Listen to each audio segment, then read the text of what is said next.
নবী আলাইহিস সালাম বলেছেন, মুসনাদ হাকিমে বর্ণিত হয়েছে, আহাব্বু ইবাদিল্লাহি ইলাল্লাহ আহসানুহুম আখলাকা। আল্লাহর বান্দাদের মধ্যে আল্লাহর কাছে সবচেয়ে প্রিয় বান্দা হলেন ওই সকল বান্দারা, সবাই তো আল্লাহর বান্দা, কিন্তু যাদেরকে আল্লাহ সবচেয়ে ভালোবাসেন, সবচেয়ে পছন্দ করেন, সবচেয়ে ভালো এবং শ্রেষ্ঠ মানুষ তারা হলেন যাদের আখলাক, আচরণ, ব্যবহার সবচাইতে সুন্দর।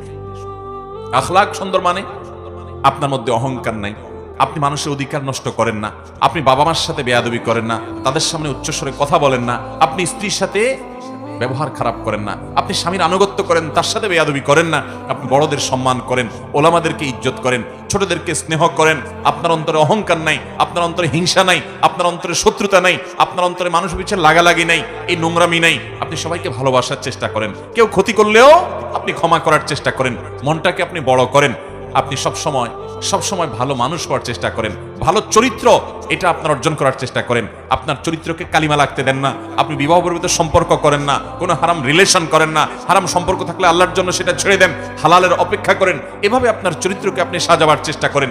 যে লোকটার চরিত্র যত সুন্দর, যার আচরণ যত সুন্দর, যার আখলাক তত ভালো, এই লোকগুলো আল্লাহর নবীর চোখে সবচেয়ে ভালো এবং শ্রেষ্ঠ মানুষ। আমাদের আখলাকগুলো সুন্দর করবো তো ইনশাআল্লাহ।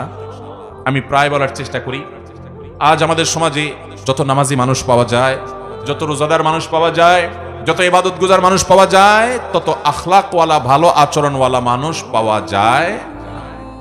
অতএব চ্যালেঞ্জ নেব তো ইনশাআল্লাহ। আমাদেরকে শ্রেষ্ঠ মানুষের কাতারে যেতে হলে আখলাকটা ভালো করতে হবে এবং তালিকা করে করে নিজের আখলাককে সংশোধন করবার জন্য নিজের বিরুদ্ধে শুদ্ধি অভিযান চালাতে হবে যে আমি কেন আজকে আখলাক খারাপ করলাম, না আমাকে এটা থেকে সরে আসতে হবে, আমি কালার যেন এটা না হয়, এবং যেটা হয়েছে এর জন্য প্রায়শ্চিত্ত করতে হবে। চেষ্টা করবো তো ইনশাআল্লাহ। এইভাবে ভালো কাজ করতে করতে করতে, চেষ্টা করতে করতে আপনি যখন একসময় দুনিয়া থেকে যাবেন, আপনি জান্নাতি হতে পারবেন। তাকওয়ার পথে আমাদেরকে থাকতে হবে। তাহলে দ্বিতীয়ত যেই শ্রেণী মানুষের কথা বললাম, মুসনাদ হাকিমে বর্ণিত হাদিসের আলোকে নবী আলাইহিস সালাম বলেছেন, আল্লাহর কাছে সবচেয়ে শ্রেষ্ঠ মানুষ হলো তারা যাদের আখলাক সবচেয়ে ভালো। আখলাক কিয়ামতের ময়দানে সকল আমল, যত ভালো কাজ আপনি করবেন, এর মধ্যে সবচেয়ে ওয়েটফুল হবে, মিজানে পাল্লা সবচেয়ে ভারী হবে যে আমলগুলো, এর মধ্যে অন্যতম হলো আখলাক।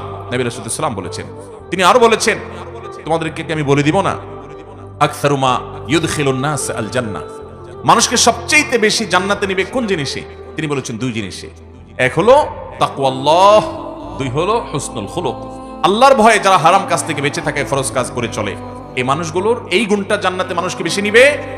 আর আখলাক, আচরণ যার যত বেশি ভালো হবে, এই গুণটি মানুষকে সবচেয়ে বেশি জান্নাতে নিবে। আল্লাহ আমাদের সবাইকে আখলাকি এবং সুন্দর আচরণওয়ালা মানুষ হওয়ার তৌফিক দান করুন।